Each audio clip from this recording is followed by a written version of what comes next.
ব্যবসায়ী, ধরুন আমি আপনাকে বললাম কাল সকাল ভোরে 5টায় একটা ব্যবসার ডিল আছে যেখানে আপনি $1 মিলিয়ন পাবেন। আপনি কি সেই ডিলে যাবেন? আপনি বললেন হ্যাঁ, কিন্তু আপনি তো সকালে উঠতে পারেন না। না না না, $1 মিলিয়ন জন্য আমি ঘুমাবই না।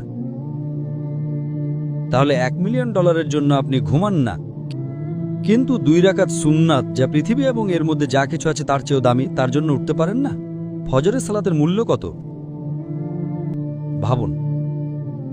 সমস্যা হলো আমরা হাদিস শুনি কিন্তু বিশ্বাস করি না, কোরআন পড়ি কিন্তু বিশ্বাস করি না।